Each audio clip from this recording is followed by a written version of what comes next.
ಮಹತ್ವದ ಸಭೆಯನ್ನು ಆಯೋಜನೆ ಮಾಡಿದ್ವಿ. ಇಂದಿನ ಸಭೆಯಲ್ಲಿ ನಮ್ಮ ರಾಷ್ಟ್ರೀಯ ಅಧ್ಯಕ್ಷರು ಜಿಬಿಎ ಚುನಾವಣೆಗೆ ನೇಮಕ ಮಾಡಿರುವಂತಹ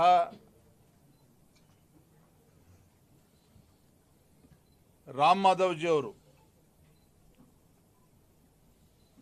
ಚುನಾವಣೆಯನ್ನು ನಿರ್ವಹಣೆ ಗಮನಿಸುವಂಥ ರಾಮ್ ಮಾಧವ್ ಜಿ ಅವರು, ಸತೀಶ್ ಪೂನಿಯಾರವರು ರಾಜಸ್ಥಾನದ ಹಿಂದಿನ ಬಿಜೆಪಿಯ ರಾಜ್ಯ ಅಧ್ಯಕ್ಷರಾಗಿ ಮತ್ತು ವಿರೋಧ ಪಕ್ಷದ ನಾಯಕರಾಗಿ ಮತ್ತು ಈಗ ಹರಿಯಾಣ ರಾಜ್ಯದ ಉಸ್ತುವಾರಿಯನ್ನು ಕೂಡ ಹೊತ್ತಿದ್ದಾರೆ. ಅವರು ಸಹ ಉಸ್ತುವಾರಿಗಳಿಗೆ ಬಂದಿದ್ದಾರೆ. ಅದೇ ರೀತಿ ಸಂಜಯ್ ಉಪಾಧ್ಯಾಯರವರು ಮಹಾರಾಷ್ಟ್ರದ ಒಬ್ಬ ಹಿರಿಯ ಶಾಸಕರು, ಅವರು ಕೂಡ ಇವತ್ತಿನ ಸಭೆಯಲ್ಲಿ ಭಾಗವಹಿಸಿದರು. ಮಾಜಿ ಮುಖ್ಯಮಂತ್ರಿಗಳು ನಮ್ಮೆಲ್ಲ ಹಿರಿಯರಾಗಿರುವಂಥ ಸನ್ಮಾನ್ಯ BS ಯಡಿಯೂರಪ್ಪನವರ ಆದಿಯಾಗಿ ಮಾನ್ಯ R ಅಶೋಕ್ರವರು, ಚಲವಾದಿ ನಾರಾಯಣ ಸ್ವಾಮೀಜಿಯವರು, ನಮ್ಮೆಲ್ಲ ಸಂಸದರು, ಶಾಸಕರು ಮತ್ತೆಲ್ಲ ನಮ್ಮ ಹಿಂದಿನ ಕಾರ್ಪೊರೇಟರ್ಗಳು, ಮೇಯರು, ಉಪಮೇಯರ್ಗಳು ಎಲ್ಲ ಹಿರಿಯ ಕಾರ್ಯಕರ್ತರು ಕೂಡ ಈ ಸಭೆಯಲ್ಲಿ ಭಾಗವಹಿಸಿದರು. ಭಾಳ ಪ್ರಮುಖವಾಗಿ ಚರ್ಚೆ ಆಗಿರುವಂಥ ವಿಚಾರ ಅಂತ ಹೇಳಿದ್ರೆ, GBA ಚುನಾವಣೆ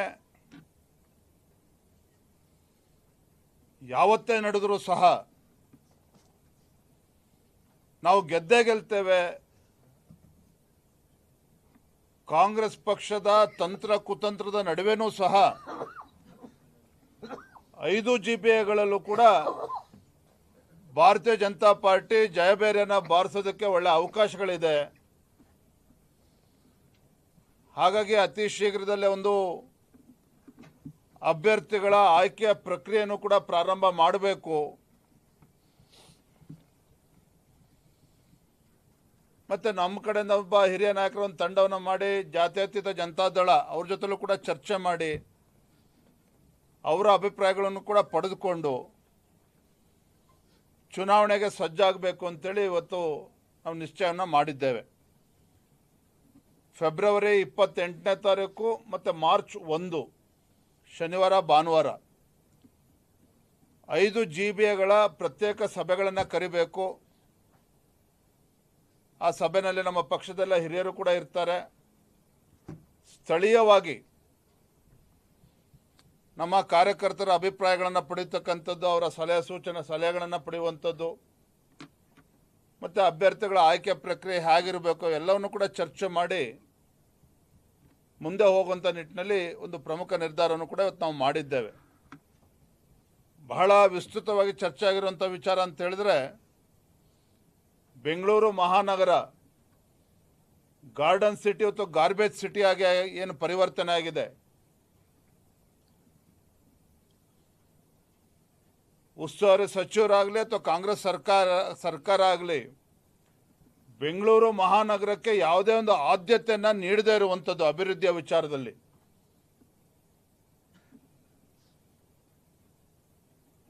ಇದು ಬಹಳ ಗಂಭೀರವಾಗಿ ತೆಗೆದುಕೊಳ್ಬೇಕು. ಯಾಕೆಂತ ಹೇಳಿದ್ರೆ ಬೆಂಗಳೂರು ಅಂತ ಹೇಳಿದ್ರೆ ಕೇವಲ ಭಾರತ ದೇಶದಲ್ಲಿ ಅಷ್ಟೇ ಅಲ್ಲ, ಜಗತ್ತಿನಲ್ಲಿ ಇವತ್ತು ಹೆಸರುವಾಸಿ ಆಗಿರುವಂಥದ್ದು.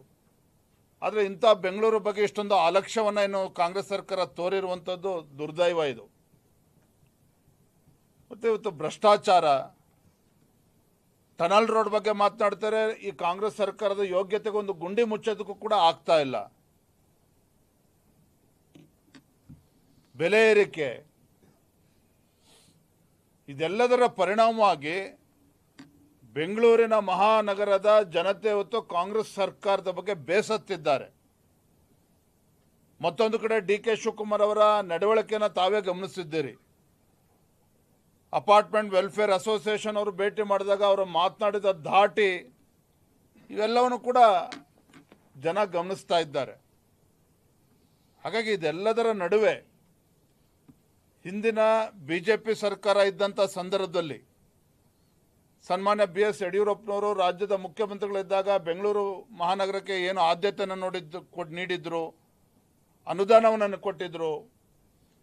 ಯಾವ ರೀತಿ ಬಸವರಾಜ ಬೊಮ್ಮಾಯಿ ಅವರು ಕೂಡ ಮುಖ್ಯಮಂತ್ರಿ ಆದಮೇಲೆ ಇಲ್ಲಿ ಅಭಿವೃದ್ಧಿ ಕೆಲಸ ಕಾರ್ಯಗಳು ಆಗಿದ್ದಾವೆ. ಇವೆಲ್ಲವನ್ನು ಕೂಡ ಜನರ ಮುಂದೆ ತೆಗೆದುಕೊಂಡು ಹೋಗಬೇಕು. ಮತ್ತು ಕಾಂಗ್ರೆಸ್ ಸರ್ಕಾರದ ವೈಫಲ್ಯಗಳನ್ನು ಕೂಡ ಜನರ ಮುಂದೆ ಇಟ್ಟು ಮುಂದಿನ ದಿನಗಳಲ್ಲಿ 5 GB ಯಾವತ್ತೇ ಚುನಾವಣೆ ನಡೆದರೂ ಸಹ 5 GBಗಳಲ್ಲೂ ಕೂಡ ನಾವು ಅಧಿಕಾರಕ್ಕೆ ಬರಬೇಕು ಅನ್ನೋ ಒಂದು ಸಂಕಲ್ಪದೊಂದಿಗೆ ಇವತ್ತು ಹೆಜ್ಜೆಯನ್ನು ನಾವು ಮುಂದಿಡ್ತಾ ಇದ್ದೇವೆ.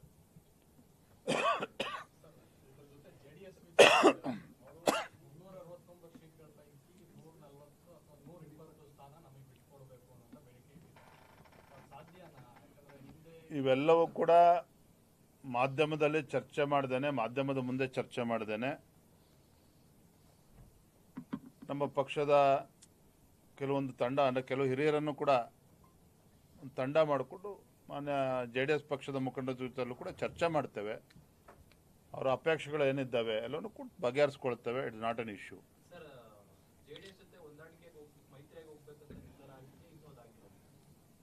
ಮತ್ತೆ ಮಾತಾಡ್ತೇವೆ ಅದ್ರ ಬಗ್ಗೆ. ಆಯ್ತಪ್ಪ, ಈಗ ದೇವೇಗೌಡರು ಕೂಡ ಒಬ್ಬ ಹಿರಿಯರಿದ್ದಾರೆ, ಮಾಜಿ ಪ್ರಧಾನಿಗಳು ಮಂತ್ರಿಗಳು ಅವರ ಅಭಿಪ್ರಾಯವನ್ನು ನೀಡಿದ್ದಾರೆ. ಬೇರೆ ಬೇರೆಯವರು ಬೇರೆ ಬೇರೆ ವಿಚಾರಗಳನ್ನು ಮಾತನಾಡಿದ್ದಾರೆ. ನಾನು ಕೂಡ ಮಾತನಾಡಿದ್ದೇನೆ. ಇದರ ನಡುವೆ ನಮ್ಮದೊಂದು ರಾಷ್ಟ್ರೀಯ ಪಕ್ಷ, ನಮ್ಮ ರಾಷ್ಟ್ರೀಯ ನಾಯಕರು ಏನು ಸಲಹೆ ಸೂಚನೆಗಳನ್ನು ಕೊಡ್ತಾರೆ ಅದ್ರ ಪ್ರಕಾರವಾಗಿ ನಾವು ಹೋಗಬೇಕಾಗ್ತದೆ. ಎಲ್ಲೋ ಚರ್ಚೆ ಮಾಡಿ ಯಾವುದೋ ಸಮಸ್ಯೆ ಇಲ್ಲದೆ ನಾವು ಹೋಗ್ತೇವೆ. Thank you.